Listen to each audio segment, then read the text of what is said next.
I'm Kara Vance, 32, and as a forensic accountant, I've spent my career uncovering hidden assets for multi-million-dollar firms, finding the truth in numbers when people refuse to speak it.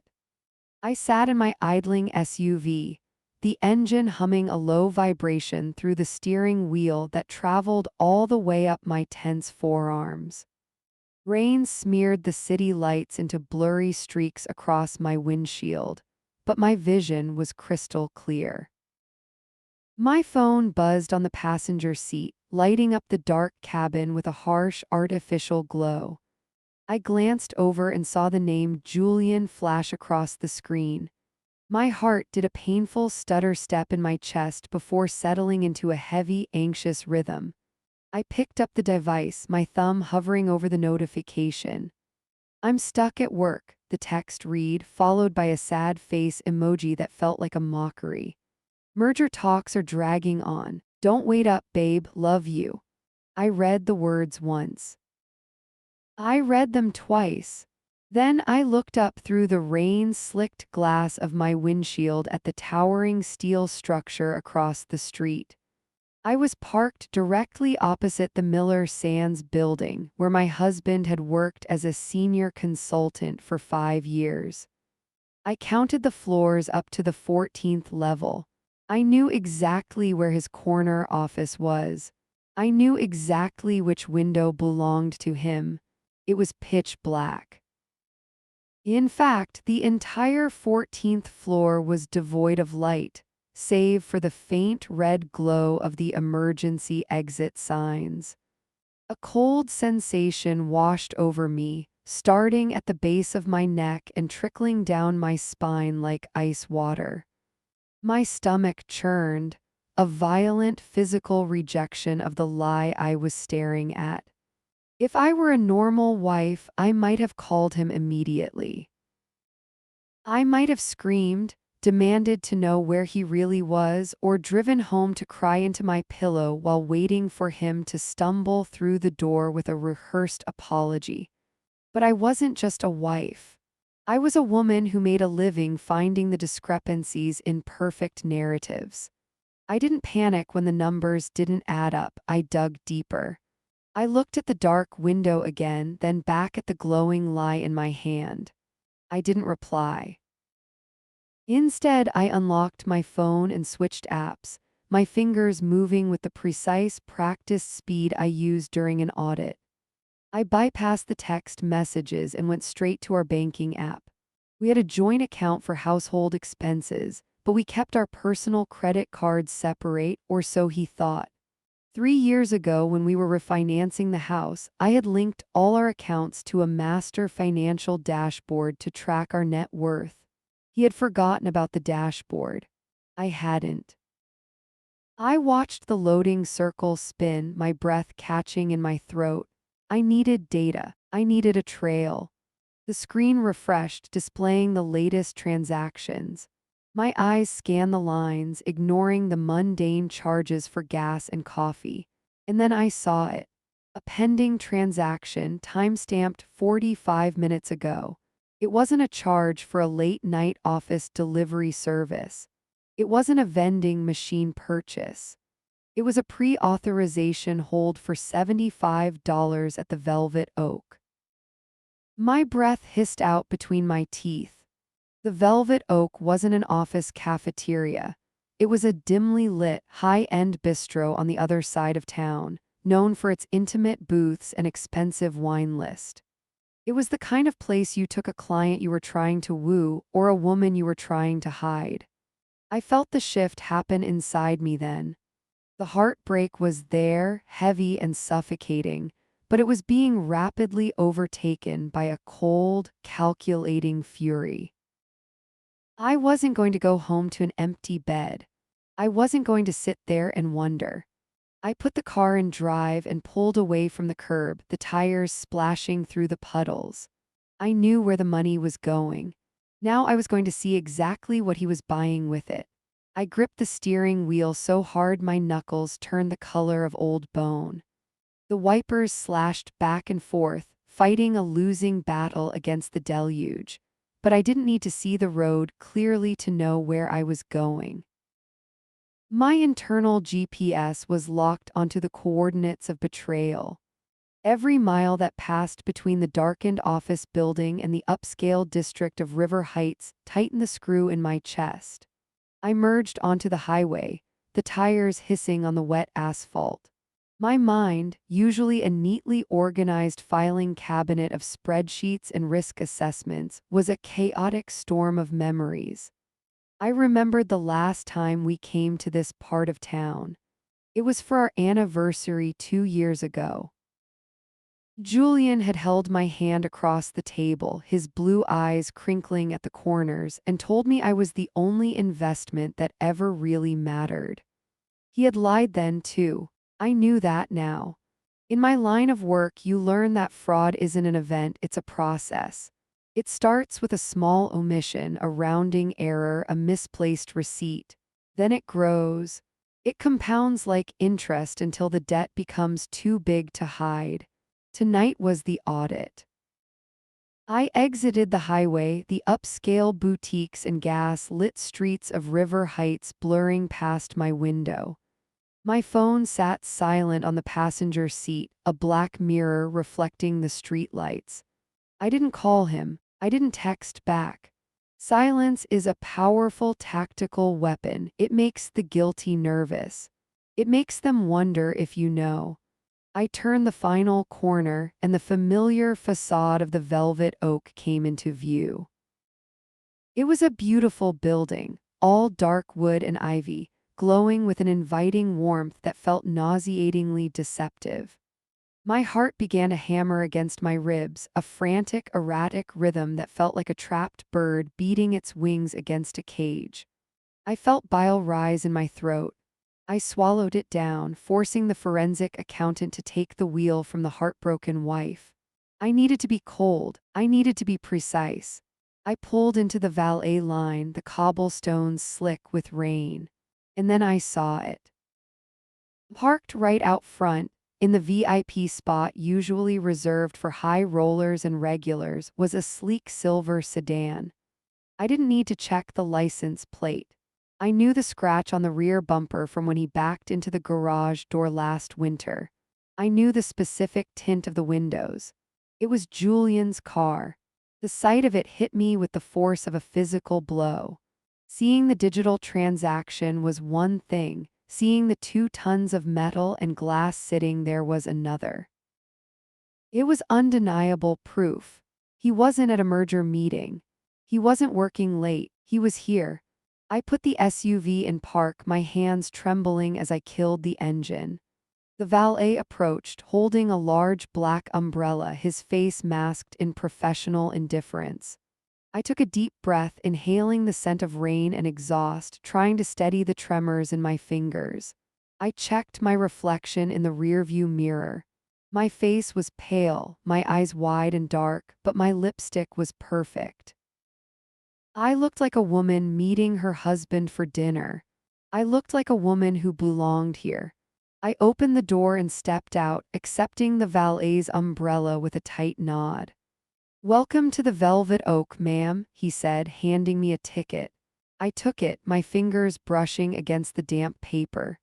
"Thank you," I said, my voice sounding strange to my own ears, too calm, too flat.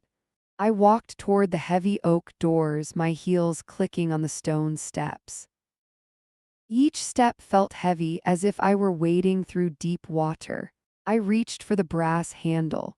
The metal was cold under my palm. I pushed the door open and stepped inside. The transition was jarring.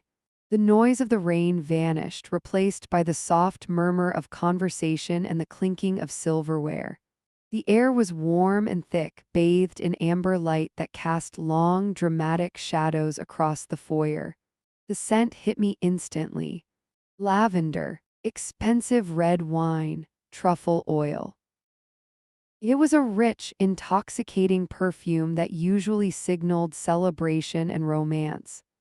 Tonight, it felt like a suffocating shroud. It smelled like lies. I stood there for a moment, smoothing my skirt with damp hands, letting my eyes adjust to the dim lighting. My gaze swept the room, dissecting it grid by grid just as I would a balance sheet. I looked for the anomaly. I looked for the error. I looked for him. A hostess appeared from behind a podium, her smile bright and practiced. "Good evening," she chirped, picking up a leather-bound menu. "Do you have a reservation?" I looked at her, fighting the urge to scream. "I'm meeting someone," I said, and I was proud that my voice didn't shake. "My husband, Julian Vance." Her finger traced down the list of names on her tablet. I watched her eyes scan the screen. I saw the moment she found him. I saw the slight hesitation, the flicker of confusion that crossed her perfectly made-up face. "Ah, yes," she said, looking up at me with a strange expression. "Mr. Vance, he's already seated." "I know," I said, stepping closer. "I'm a little late." She hesitated again, glancing over my shoulder as if expecting someone else. "Right this way," she said softly. I followed her through the maze of tables, my heart pounding so loud I was sure the diners could hear it. We moved past couples holding hands, past business partners toasting with scotch. We moved toward the back of the restaurant, toward the more secluded booths. The hostess stopped. She gestured toward a semi-private alcove draped in velvet curtains. "Table 5, she whispered. I stepped forward, the heavy fabric of the curtain brushing against my arm. I wasn't ready, but the numbers never lie, and neither did my eyes. "I'm Rowan, 32, a senior forensic auditor who can spot a laundered $1 million asset from 3 spreadsheets away, but I missed the embezzlement happening in my own marriage." The hostess had barely pointed her manicured finger toward the secluded alcove when the floor seemed to tilt beneath my heels. I took a step, but my legs felt heavy, like they were filled with wet sand. I needed a second. I needed to recalibrate. I looked away from the velvet curtain of table 5 and turned toward the service station, trying to catch my breath. That's when I saw him. Marcus. He was coming out of the kitchen, balancing a silver tray of crystal flutes, his posture as rigid and perfect as ever. My heart gave a painful, hopeful lurch. Marcus was the head waiter here. He was a fixture of our life together.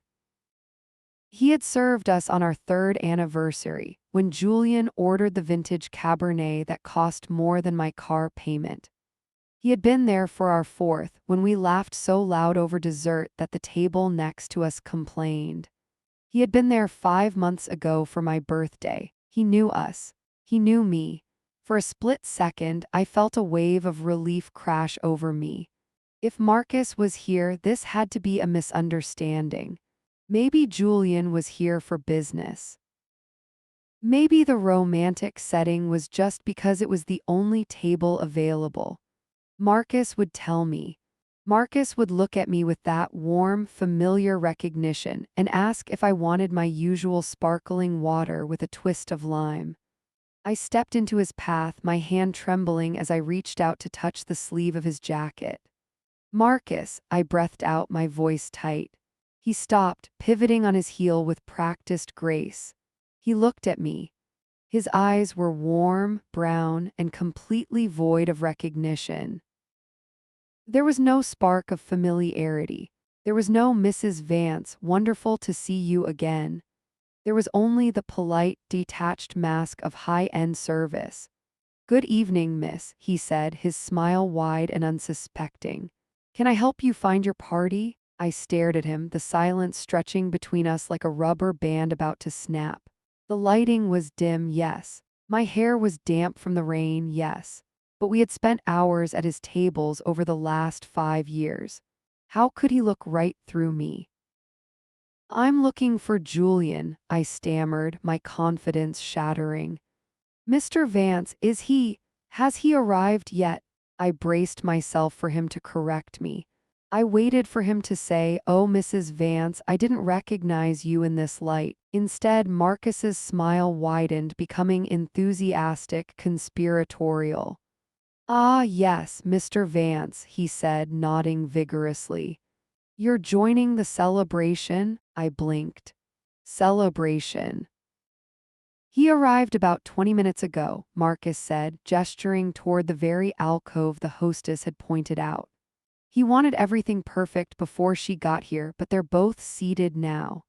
The air left my lungs. Who? I whispered, though I knew the answer before I asked it. Marcus leaned in slightly, lowering his voice to a confidential whisper as if sharing a delightful secret.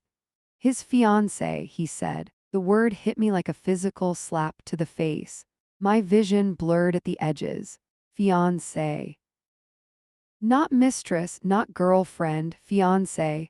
I felt the blood drain from my face, a cold, prickly sensation rushing from my scalp down to my toes. I was standing in the middle of a warm restaurant, but I was freezing. I gripped the edge of the service station to keep from falling. "His fiancé," I repeated, the words tasting like ash in my mouth. "Yes," Marcus beamed, oblivious to the fact that he was currently murdering me. "A lovely couple, very much in love." You should have seen the ring he presented. A radiant cut, I believe. It looked absolutely magnificent in the candlelight. The ring. He had bought a ring. I thought about the joint account. I thought about the $75 hold for tonight. That was just the dinner. Where had the money for a ring come from? How long had he been planning this? And then a darker, colder realization settled over me. Marcus didn't know who I was. To him, I was just a guest, maybe a sister, maybe a friend. He had served Julian and me for 5 years, but in the face of this new, shiny narrative Julian was spinning, I had been completely erased. I was the glitch in the system. I was the old data that had been overwrit. "They're right over there at table 5, Marcus said, pointing again. "Shall I announce you?" I looked at his kind, oblivious face. I looked at the tray of champagne flutes he was holding, flutes intended to toast a future that was being built on the corpse of my marriage. "No," I said, my voice sounding incredibly distant, like it was coming from underwater. "No, don't announce me." Marcus nodded, bowing slightly. "Of course, a surprise then." "Yes," I said, turning my eyes toward the velvet curtain. "A surprise." He walked away, his shoes silent on the plush carpet, leaving me alone in the shadows. My hands were shaking so hard I had to clasp them together in front of my stomach. He was proposing, or he had already proposed. He was playing the role of the romantic hero, sitting less than 30 feet away from me. I felt a tear slide down my cheek, hot and fast. I wiped it away angrily.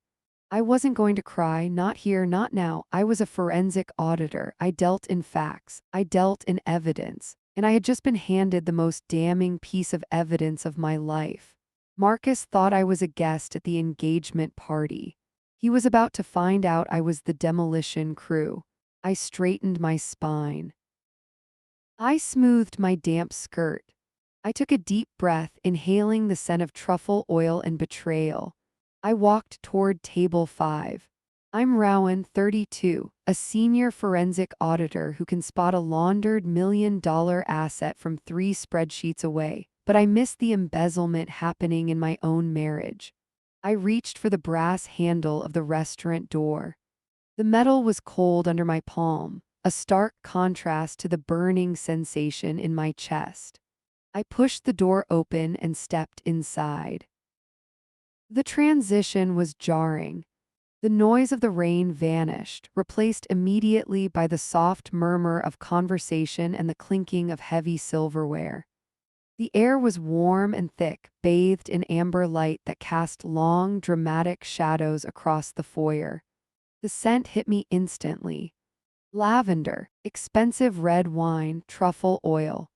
It was a rich, intoxicating perfume that usually signaled celebration and romance, but tonight it felt like a suffocating shroud.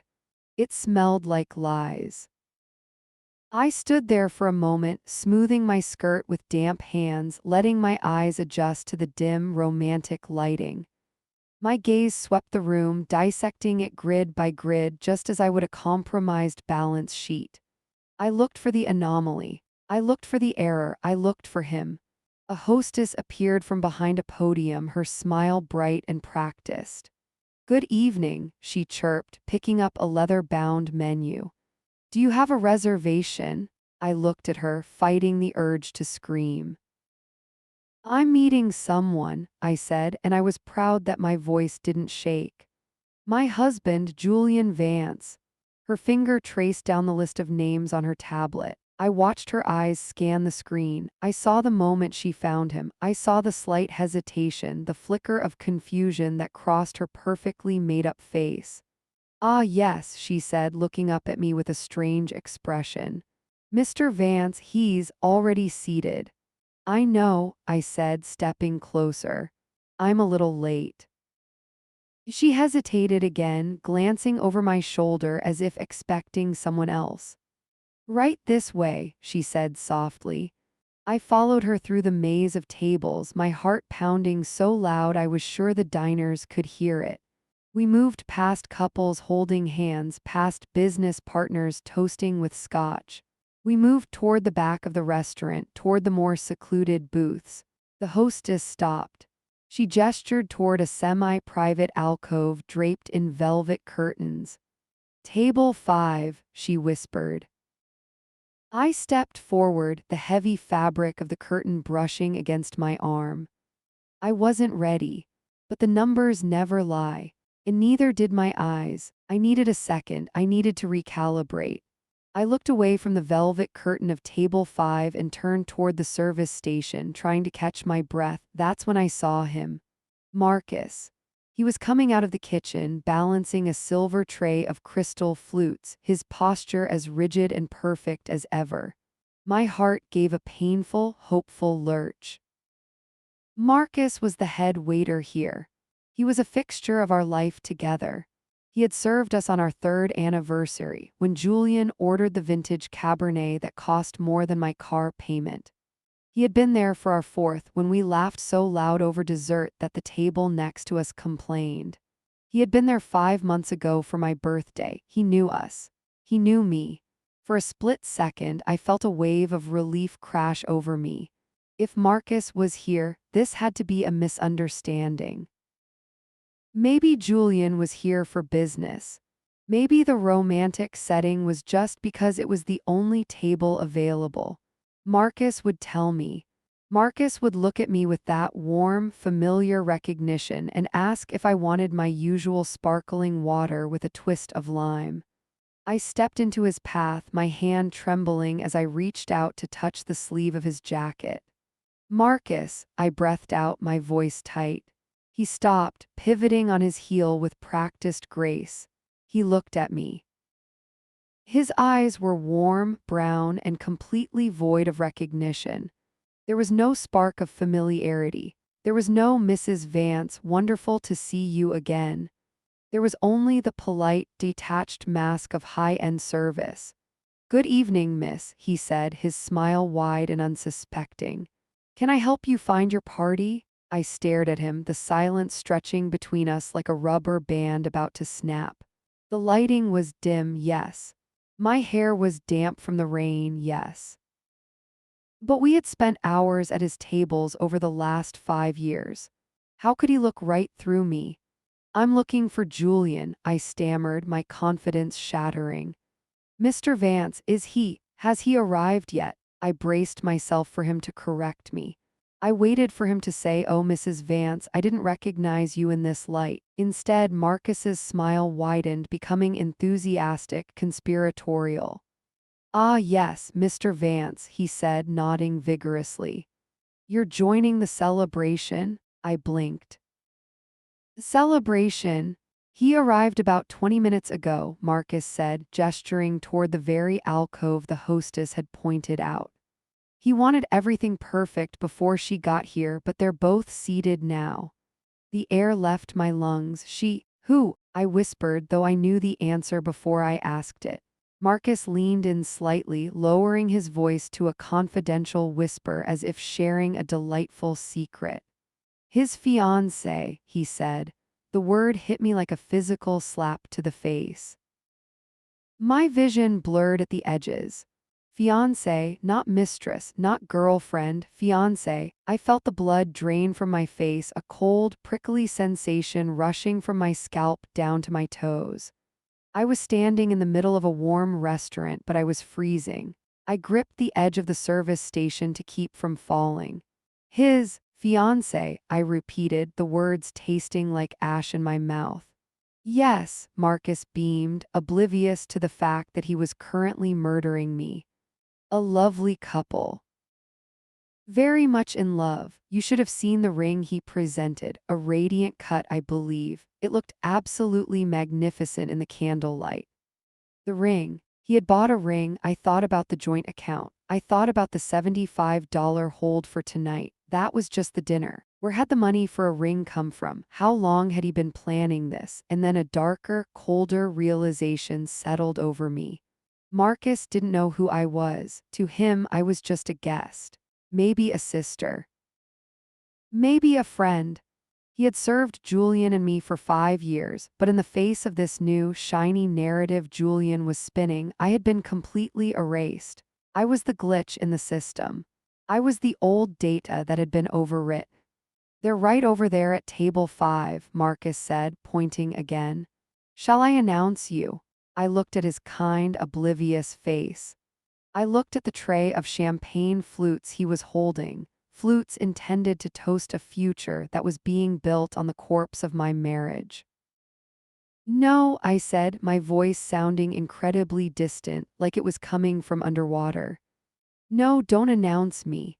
Marcus nodded, bowing slightly. Of course, a surprise then. Yes, I said, turning my eyes toward the velvet curtain. A surprise. He walked away, his shoes silent on the plush carpet, leaving me alone in the shadows. My hands were shaking so hard I had to clasp them together in front of my stomach. He was proposing, or he had already proposed. He was playing the role of the romantic hero, sitting less than 30 feet away from me. I felt a tear slide down my cheek hot and fast. I wiped it away angrily. I wasn't going to cry, not here, not now. I was a forensic auditor. I dealt in facts. I dealt in evidence. And I had just been handed the most damning piece of evidence of my life. Marcus thought I was a guest at the engagement party. He was about to find out I was the demolition crew. I straightened my spine. I smoothed my damp skirt. I took a deep breath, inhaling the scent of truffle oil and betrayal. I walked toward table 5. I pushed past the heavy velvet drape of the alcove. The fabric was thick and dusty against my fingertips. It was the only barrier left between my reality and his fantasy. My steps were silent on the plush carpet, but my heart was thundering against my ribs like a gavel in a courtroom. I stepped into the warm, golden pool of light that bathed table 5. Time didn't just slow down, it stopped completely. It was a freeze frame. I was the auditor reviewing the surveillance footage of a crime in progress. I took it all in. There was a half-eaten chocolate soufflé sitting between them. There were 2 forks. There was a delicate hand resting on the white tablecloth, fingers intertwined with a hand I knew better than my own. I recognized the watch on his wrist. I had bought it for him when he got his promotion last year. It was a Tag Heuer, heavy and stainless steel, bought with the bonus from my biggest audit case. Now it was ticking away the seconds of his infidelity. I took one more step forward. My shadow stretched long and dark across the table, cutting right through the center of their shared dessert. The intimacy of the scene was a physical blow. They were leaning in close, heads bowed together in that conspiratorial, sickeningly sweet way that new lovers do. The air in the alcove suddenly felt thin, evacuated of all oxygen. I couldn't breathe, but I didn't need to breathe, I needed to see. Julian sensed the shift in light. He sensed the presence looming over his perfect little vignette. He looked up. His face was flushed with wine and happiness, a relaxed expression I hadn't seen directed at me in months. Then his eyes locked onto mine. The transformation was instantaneous and terrifying. The color drained from his face so fast it looked like the blood had been siphoned out of him. His eyes went wide, the pupils blowing out into black saucers of sheer panic. His mouth opened, but no sound came out. He was holding a glass of red wine, a Pinot Noir, judging by the color, halfway to his lips. His fingers went slack. It wasn't a fumble. It was a total system failure. The glass slipped from his hand. I watched it fall. It seemed to take an hour to hit the table. It struck the edge of the bread plate first, tipping sideways before shattering against the starch-stiff white tablecloth. Crash. The sound was violent, sharp, and shockingly loud in the hushed restaurant. Shards of crystal exploded outward. The dark red wine surged across the white fabric like an arterial spray. It soaked into the linen instantly, spreading like a fresh, wet wound. It splashed onto his cuff, the white shirt I had ironed for him this morning because he said he had a client presentation. Splashed onto the woman's pale pink dress. She gasped, jerking back in her chair. "Julian," she cried out, her voice high and melodic. She reached for a napkin, dabbing frantically at the wine pooling near her elbow. "Oh my God, are you okay? It shattered right in your hand." She didn't look at me yet. She was looking at him with pure, unadulterated concern. She thought it was an accident. She thought the glass had just slipped. Julian didn't move. He didn't look at the wine. He didn't look at her. He was paralyzed, staring at me with the terrified gaze of a man watching the guillotine blade drop. "Julian?" she asked again, sensing his freezing response. She followed his gaze. She turned her head and looked up at me. She was young, maybe 24 or 25. She had soft features, wide doe eyes, and hair that had been professionally blown out. She looked innocent. She looked expensive. She looked confused. Her eyes darted from my damp trench coat to my wet hair, then to my face, which I knew was a mask of cold, calculated fury. She looked back at Julian. "Honey," she said, and the pet name carved a chunk out of my heart. "Who is this?" The silence that followed was heavy enough to crush bones. I waited. I stood there, a statue of judgment, waiting for him to confess. I waited for him to say, "This is my wife." I waited for him to say, "Rowan, I can explain." I waited for him to at least say my name. Julian swallowed hard, his Adam's apple bobbing in his throat. He stood up, his chair scraping loudly against the floor, his movements jerky and uncoordinated. He held up a hand toward me, palm out, as if he could physically hold back the tsunami that was about to hit him. "Chloe," he said, his voice cracking. "Just give me a second." "Julian, you're shaking," the woman, Chloe, said, standing up as well. She looked at me again, her confusion hardening into defensiveness. "Do you know her?" Julian looked at me. His eyes were pleading. They were begging me to play along. They were begging me not to destroy this life he was building on the ruins of ours. He licked his lips. "Yes," he croaked. He turned to Chloe, putting a protective hand on her arm. "It's okay, babe," he said, the lie forming on his lips like toxic sludge. "This is Rowan." He paused. I saw his brain scrambling for a title that would explain my presence without blowing up his world. "She's my ex-business partner," he said. The world tilted on its axis. "Ex-business partner," I blinked. She's been having a hard time letting go of the partnership," Julian continued, gaining a sickening kind of momentum now that he had chosen his lane. "I told you about the audit firm I left. She was the one who, she took it really hard when I dissolved the company." Chloe's face softened instantly. Her expression shifted from fear to pity. She looked at me not as a rival but as a tragic figure. A stalker, A desperate, unhinged woman who couldn't accept a professional breakup. Oh, Chloe said softly. The one you told me about, the obsessive one? The air left my lungs in a rush. The obsessive one. I looked at Julian. He refused to meet my eyes now. He was staring at the wine stain, his hands clenching and unclenching at his sides. He had created an entire narrative. He had built a backstory for me. In his version of reality, I wasn't the wife waiting at home with a cold dinner. I was a disgruntled colleague. I was a liability he had tried to write off.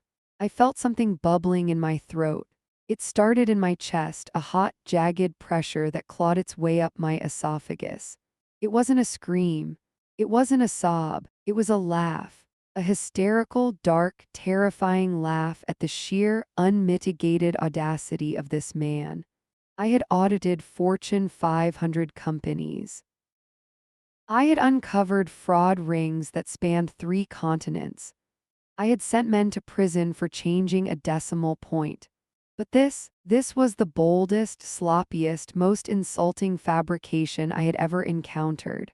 The laugh escaped my lips, sounding wet and sharp. Business partner, I repeated, my voice shaking with the force of my hysteria. I looked at Chloe.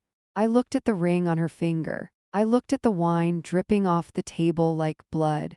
Is that what we are, Julian? I asked, stepping closer, my heels crunching on the shards of his broken glass. We're business partners, Julian flinched. Rowan, please, he hissed, his voice low and dangerous. Not here, you're making a scene. A scene, I asked, my voice rising. I'm making a scene, I looked at Chloe. Did he tell you what our business was, Chloe? I asked, my voice trembling with adrenaline. Did he tell you about the merger? The one we signed 5 years ago in front of a priest and 200 witnesses. Chloe looked at Julian, her brow furrowing. Julian, what is she talking about? She's unstable, Julian said quickly, grabbing Chloe's hand and trying to pull her away from the table. I told you she has episodes. We need to leave. Now. Episodes? I laughed again, and this time it sounded dangerous even to my own ears. I reached into my pocket. My fingers brushed against my phone. I don't have episodes, Julian, I said, pulling my hand out and slamming my palm down on the wet tablecloth right next to the shattered glass. I have receipts. I'm Rowan, 32, and I treat my life like a balance sheet that just stopped adding up. The hysteria that had threatened to consume me a moment ago evaporated. It was replaced by a cold, metallic clarity. I didn't scream. I didn't flip the table. Screaming is for people who have nothing left to lose. I had everything to lose, but I also had the evidence to burn it all down. I am a woman of facts and figures. I deal in hard data, and I had brought the receipts. My hand was steady as I unlocked my phone. Face ID recognized me instantly, granting me access to the weapon I needed. I opened my Photos app. I didn't have to scroll far. I tapped on the album titled The Beginning. I selected the first photo. It was a high-resolution professional shot. I turned the phone around. I placed it gently on the table, sliding it through the puddle of spilled wine until it rested directly in front of Chloe. The screen glowed unnaturally bright in the dim, romantic lighting of the restaurant. Look at the date, Chloe, I said. My voice was terrifyingly calm. It was the voice I used when I told a CEO he was going to prison for embezzlement. Chloe hesitated. She looked at Julian. He was shaking his head, his eyes wide and wet. Don't, he whispered, his voice sounding thin and pathetic against the silence of the restaurant. Chloe, don't look, she's photoshopped it, she's crazy. But curiosity is a powerful instinct. Chloe looked down. I watched her eyes scan the image. I saw the exact moment the pixels registered in her brain. It was a photo of me and Julian. We were standing under a floral archway. I was wearing a white lace gown that had cost $4,000. He was wearing a black tuxedo. We were kissing. But that wasn't the part that mattered. October 12th, I said, pointing a manicured nail at the timestamp at the top of the screen. 3 years ago, Chloe blinked. 3 years, she whispered. We just celebrated our anniversary, I continued, swiping to the next photo. This one was from 2 weeks ago. It was a selfie of us on the couch. He was wearing his Giants hoodie. I was wearing my reading glasses. We looked boring. We looked domestic. We looked married. He told you we were business partners, I said, my eyes drilling into the side of Julian's head. Did he tell you the business was a marriage? Julian made a noise like a wounded animal. It's over, Rowan, he stammered, sweat beading on his upper lip. It's been over for a long time. We're just paperwork. We're just roommates. Roommates don't try for a baby, Julian, I said. The words hung in the air like smoke. Chloe gasped. Her hand flew to her mouth. She looked at Julian with horror dawning in her wide, doe eyes. You said you were single, she said, her voice trembling. You said you've been single for 2 years. I am, Julian insisted, reaching for her hand again. Emotionally, I am. She's just a roommate who won't leave. I laughed again. It was a short, sharp sound. Look at the photo again, Chloe, I commanded. She looked back down at the screen. Look at his hand, I said. She squinted at the image of Julian in the tuxedo. He's wearing a ring, she said softly. A gold band, I confirmed. With an inscription inside that says Forever R. I looked at Julian's hand resting on the tablecloth. It was bare. There was a pale tan line on his ring finger where the gold usually sat. Where is it, Julian? I asked. He clenched his fist to hide the mark. I lost it, he lied. Years ago.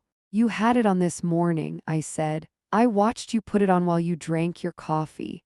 I turned my gaze back to Chloe. I saw the wheels turning in her head. I saw the doubt taking root. He didn't lose it, I said to her, leaning in close. He's an auditor's husband. He knows how to hide assets.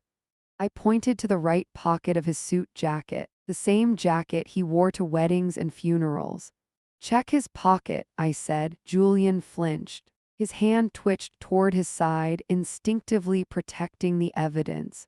That movement was all the confirmation Chloe needed. She saw the guilt written in the tension of his shoulders. She saw the panic in his eyes. She wasn't just a young, pretty face anymore. She was a woman realizing she was the other woman. She stood up. Her chair fell backward with a clatter. Show me, she demanded, her voice rising. Chloe, babe, please, Julian begged, standing up to match her. Don't listen to her. She's trying to ruin this. Show me your pocket, she screamed. People were staring now. The waiter had stopped halfway to the kitchen. The couple at table 4 had put down their forks. Julian froze. He looked at me, he looked at Chloe. He realized he was trapped in a pincer maneuver of his own making. Slowly, with shaking fingers, he reached into his pocket. He pulled out a small, gold circle. He held it up. The restaurant lights caught the metal, making it gleam. It was undeniable. It was final. It was the receipt.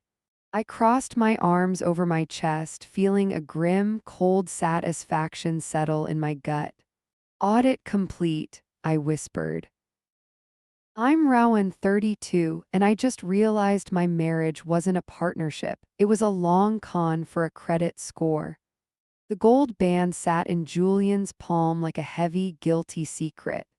The silence at table 5 was deafening. It sucked the air right out of the room. Chloe stared at the ring. She didn't cry. She didn't scream. She blinked once slowly, like a computer rebooting its operating system. And then she changed. I watched it happen. I watched the bubbly fiancé persona dissolve. I watched her posture straighten. I watched her jaw set into a line of granite. She wasn't looking at the ring with heartbreak anymore. She was looking at it with calculation. You're married, Chloe stated. Her voice had lost all its warmth. It was flat. It was corporate. Chloe, let me explain, Julian pleaded, trying to shove the ring back into his pocket as if hiding the object would hide the truth. It's complicated. The divorce is. The papers are practically signed. It's just asset division. It's technical. Asset division, Chloe repeated. She looked at me. Her eyes were razor sharp now. You're the auditor, she said to me. The one he said was stalking him. I'm his wife, I corrected, my voice steady despite the adrenaline coursing through my veins like ice water. And I'm the primary breadwinner. Chloe turned back to Julian. You told my father you were liquid, she said. The words hung there, my father. Something clicked in the back of my brain. A memory from 3 months ago. Julian obsessing over his credit report. Julian screaming at me because I bought a Peloton on the joint card, claiming it messed up his debt-to-income ratio.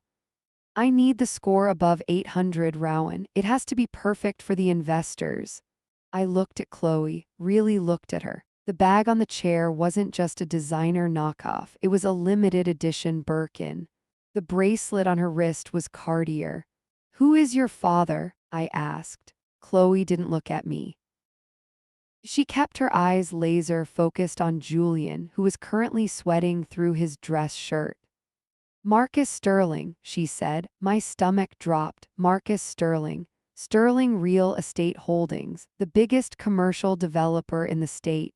The whale Julian had been trying to harpoon for his failing condo project for 2 years. The pieces slammed together in my mind with the force of a car crash. He didn't love her. He didn't even like her. He was courting her portfolio. He was sleeping with the daughter to get to the father's checkbook. And he needed me, my stable income, my perfect credit history, my low debt, to look like a safe bet to the bank so he could leverage the deal. I felt a wave of nausea that had nothing to do with the wine. I wasn't just a scorned wife. I was collateral. I was a line item on a fraudulent loan application. Julian, Chloe said, her voice dropping an octave. Where is the deposit? Julian flinched. Babe, not here. Can talk about the project later. My father wired $50,000 last Tuesday, Chloe said, her voice rising. He sent it as a good faith gesture for the groundbreaking. You told him to send it to the escrow account. She looked at me. Does he have an escrow account? She asked me. I laughed. It was a dry, hollow sound. Julian couldn't open an escrow account if his life depended on it, I said. He's been blacklisted by 3 major banks for overdraft fees. Chloe's face went pale. Then where did the money go? She whispered. I thought about my banking app. I thought about the notification I had received on Tuesday. A deposit, $50,000, into our joint savings. I had assumed it was his bonus. I had assumed he had finally sold a unit. I had been so proud of him that I cooked him a steak dinner that night. The joint savings account, I said, my voice trembling with rage. Ending in 4590. Julian closed his eyes. He knew it was over. He put your father's money into our marital savings account, I told her, the realization burning my throat. Probably to show liquidity for a loan he's trying to get approved before you found out he was already married. He was using her dad's money to pad his stats so he could borrow more money to impress her dad. It was a Ponzi scheme of emotions and finances. Chloe stood up. She towered over him. She wasn't a girl anymore. She was a Sterling. You stole from my family, she said. And you lied to my face.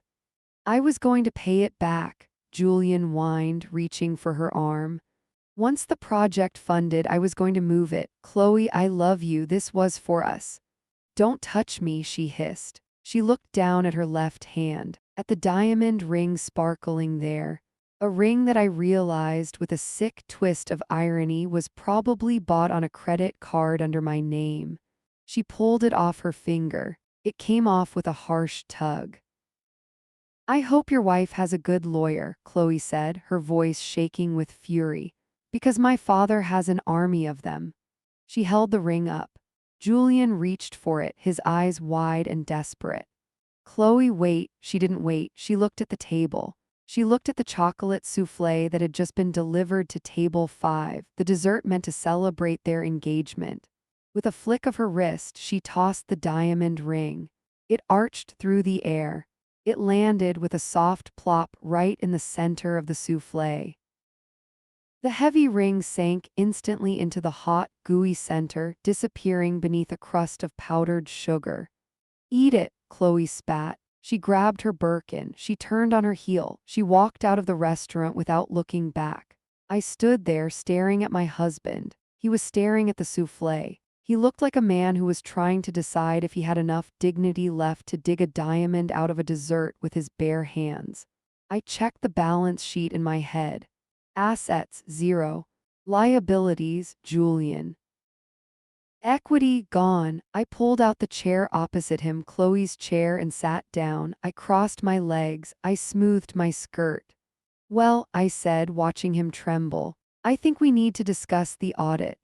I'm Rowan, 32, and tonight I stopped being a devoted wife and started being a forensic auditor for the prosecution of my own marriage. I looked at Julian across the table. He was shaking. He was trying to wipe a smudge of chocolate from his cuff, avoiding my eyes. I had just sat down in the chair his mistress vacated, ready to flay him alive with words. But as I watched him struggle with a napkin, a cold realization washed over me. Words were useless. Words were how Julian had survived this long. He could spin, lie, and gaslight his way out of a verbal confrontation. He would blame stress. He would blame the market. He would blame me. I didn't need a conversation. I needed a paper trail. I needed hard, irrefutable data. I stood up abruptly. The chair scraped loudly against the floor. Julian's head snapped up, hope flickering in his eyes. Rowan, he choked out. Are we going home? You can go wherever you want, Julian, I said, my voice eerily calm. But don't come to the house. I'm changing the locks. I grabbed my purse. I turned my back on him, on the melted souffle, and on the wreckage of the last 5 years of my life. I walked out of the restaurant. I didn't cry. My tear ducts felt cauterized. I got into my car. My hands gripped the steering wheel so hard my knuckles turned white. I didn't drive toward the suburbs. I drove downtown. I drove to the glass and steel tower where I spent 60 hours a week fixing other people's financial mistakes. The city lights blurred past me, streaks of red and gold. My heart was hammering against my ribs, a frantic bird trapped in a cage, but my mind was sharpening. It was shifting gears. The emotional hurt was being compartmentalized, locked away in a box to be dealt with later. Right now I was on the clock. The office was silent at 10:30 p.m. The cleaners were vacuuming the lobby. They waved at me. I didn't wave back. I marched to my corner office and locked the door. I booted up my workstation. 3 monitors flickered to life, casting a blue glow over my face. I felt a strange sense of peace. Here, the rules were clear. Assets equal liabilities plus equity. If the numbers didn't balance, there was a problem. And Julian was a problem I was about to solve. I started with the easy stuff. I logged into our joint bank accounts. I downloaded the last 24 months of statements into a spreadsheet. I wrote a quick macro to highlight recurring transfers. There it was. A pattern I had missed because I trusted him.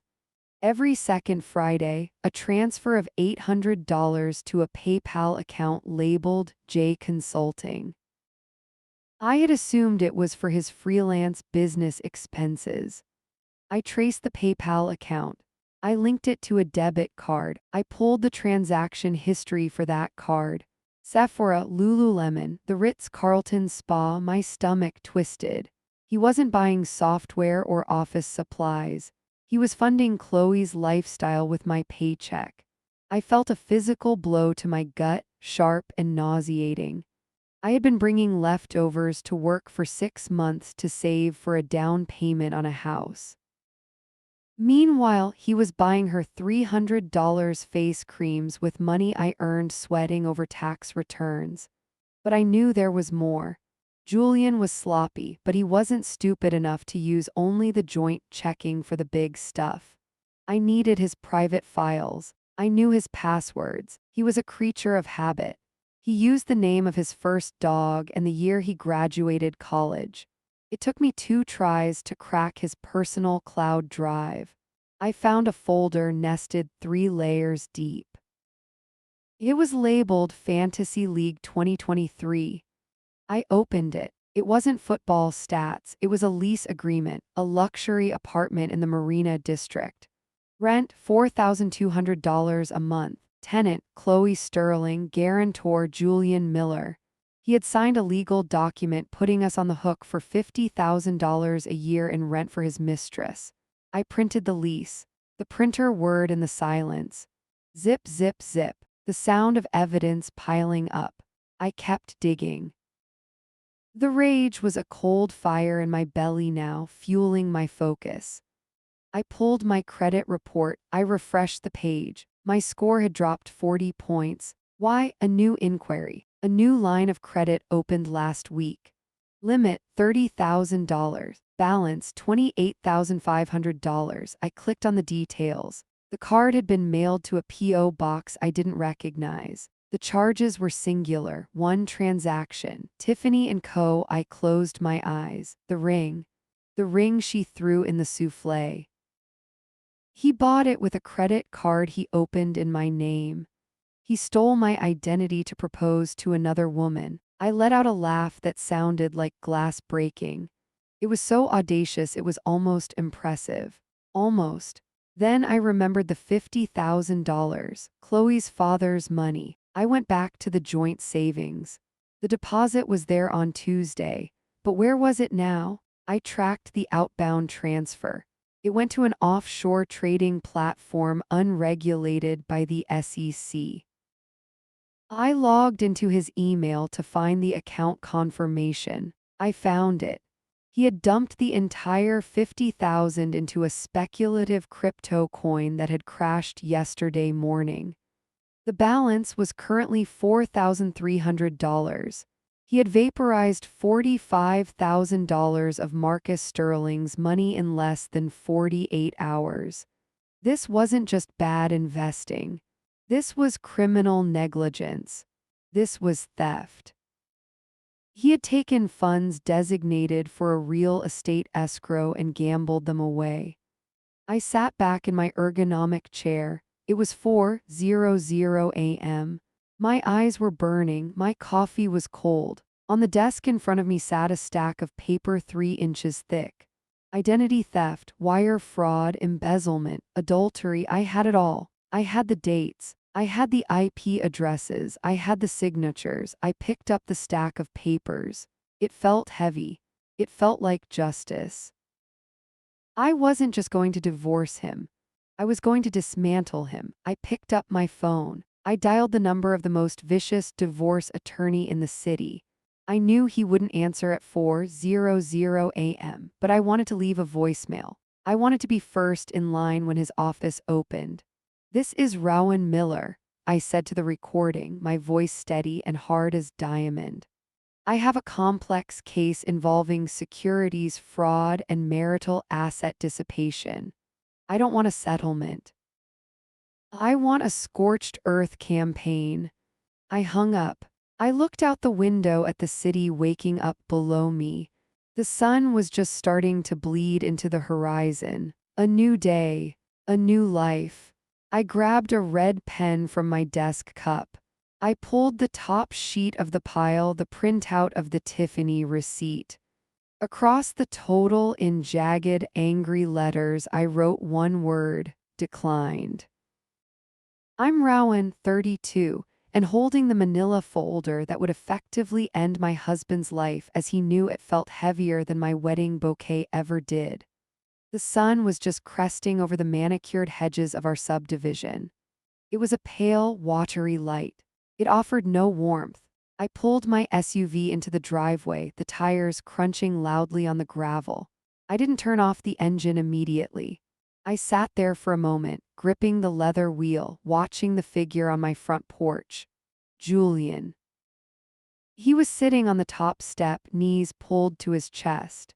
He was wearing the same suit from last night. The jacket was crumpled. His tie was loosened, hanging like a noose around his neck. He looked like a man who had spent 6 hours contemplating the abyss. Good, I killed the engine. Silence rushed into the car, heavy and suffocating. I grabbed my purse. I grabbed the folder. I opened the door and stepped out into the morning chill. Julian scrambled to his feet the moment he saw me. He stumbled slightly. He looked exhausted, his eyes rimmed with red, his perfect hair matted on one side. He rushed down the steps, his hands outstretched. Rowan, he breathed, his voice cracking. Thank God, I've been calling you all night. I was so worried. I didn't stop walking toward the door. I didn't smile. I didn't frown. I looked at him with the flat, unblinking stare I reserved for tax cheats during an audit defense. Step back, Julian, I said. My voice sounded strange to my own ears. It was devoid of emotion. It was purely transactional. He froze, his hands hovering in the air between us. Babe, please, he pleaded, tears welling up in his eyes.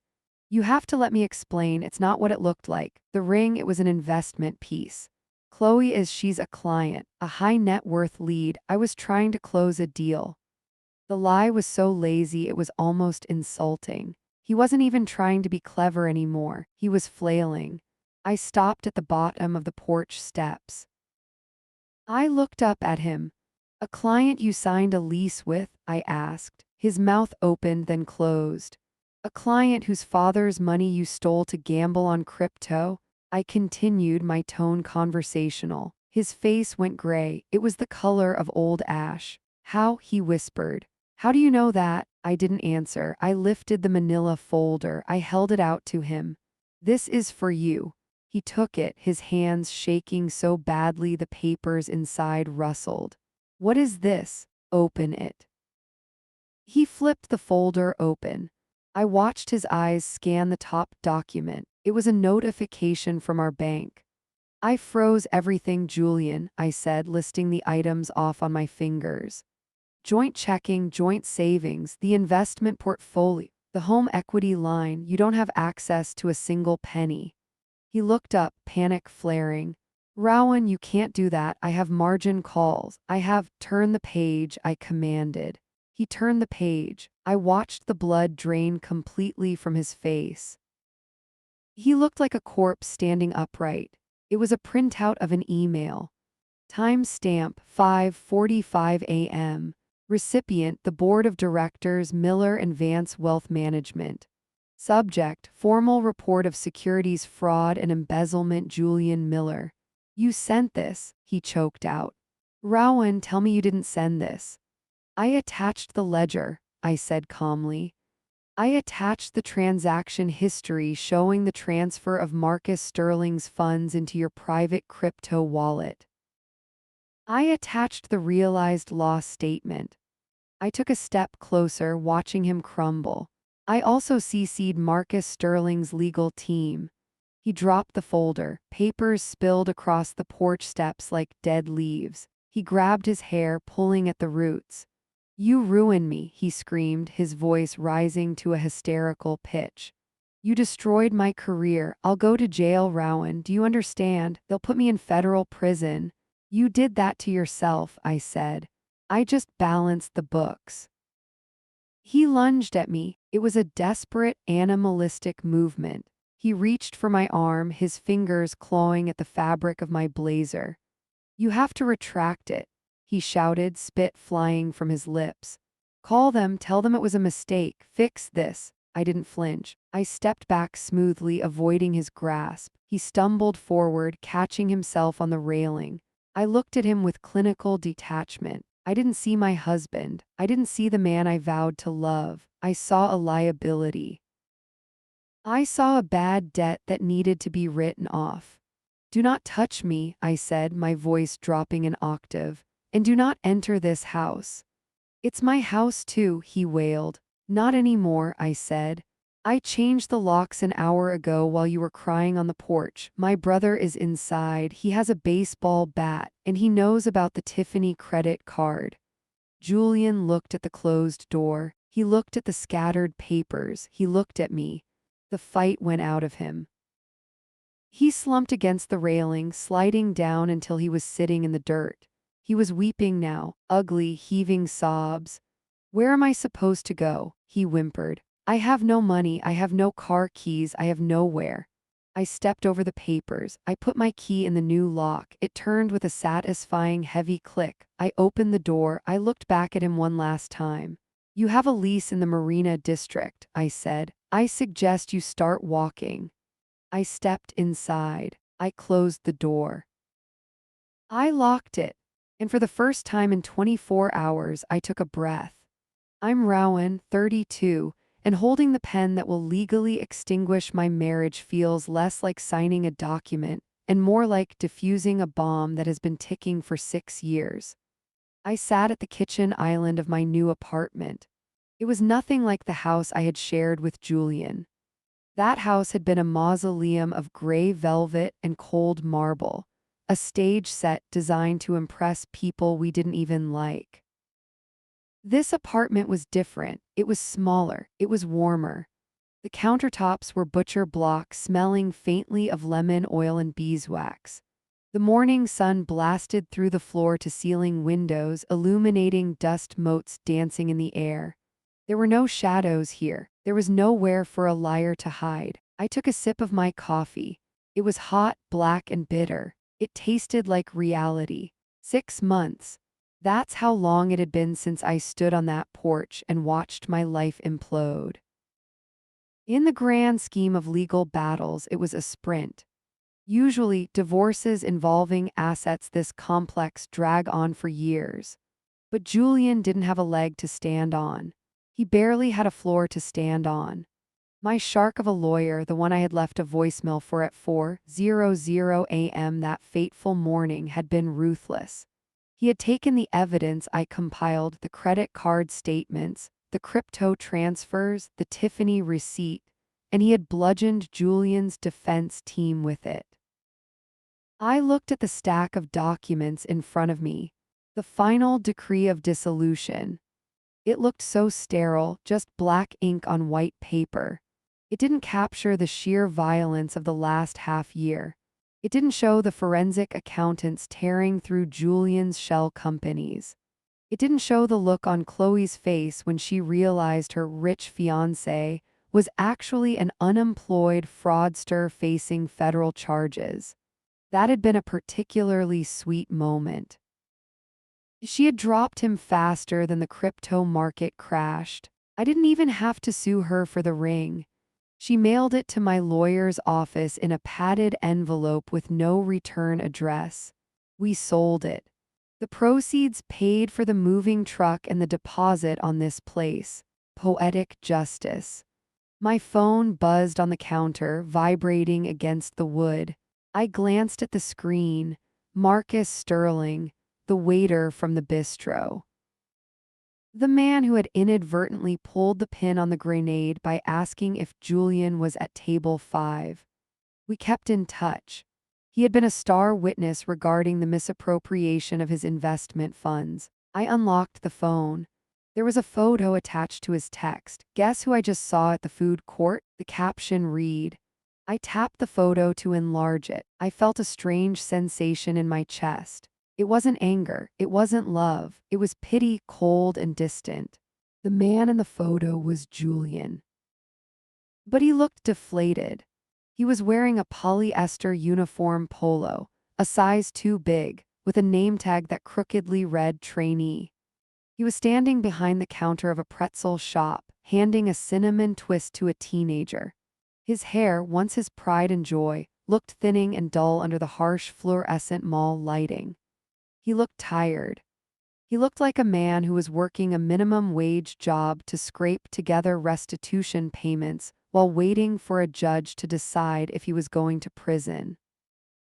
I zoomed in on his face. The arrogance was gone.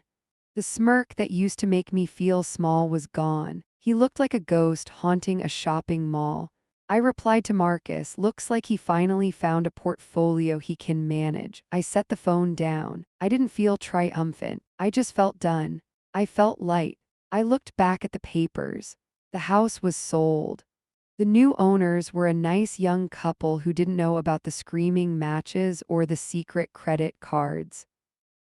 I had taken my share of the equity, the share that Julian hadn't managed to embezzle, and I had put it here.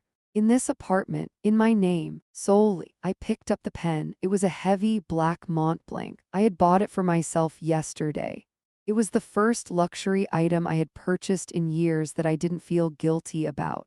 I wasn't worried about the credit card bill. I knew exactly what was in my account. I checked it every morning, not out of panic, but out of pride. I uncapped the pen. The nib hovered over the signature line. Petitioner Rowan Miller. This would be the last time I used that name. I had already filed the petition to restore my maiden name. Rowan Banks. It sounded sturdy. It sounded solvent. I pressed the pen to the paper. The ink flowed smooth and dark. I signed my name with a flourish I hadn't possessed in years. The loops were wide. The pressure was firm. I dated the document. I set the pen down. The sound of it hitting the wood was final. Click. It was over. I sat there for a moment, listening to the hum of the refrigerator and the distant traffic of the city below. I waited for the grief to hit me. I waited for the sense of loss, but it didn't come. Instead, I felt a rush of oxygen to my brain. I stood up and walked to the window. I looked out at the skyline, sharp and clear against the blue sky. I had lost a husband. I had lost a lifestyle I thought I wanted. But I had gained something far more valuable. I had my credibility back. I had my sanity back. I turned away from the window and looked at the kitchen. On the counter next to the divorce papers lay my personal ledger, the black notebook where I tracked my life. I walked over and flipped it open to the current month. I picked up the pen one last time. Under the column marked liabilities, I drew a single, thick line through the name Julian, zero balance. I looked at the column marked assets, freedom, integrity, future. The value was incalculable. I closed the book. My life had been deep in the red for a long time, leveraged on lies and emotional debt. But as I stood there in the sunlight, listening to the beat of my own heart, I knew I was finally, permanently, in the black.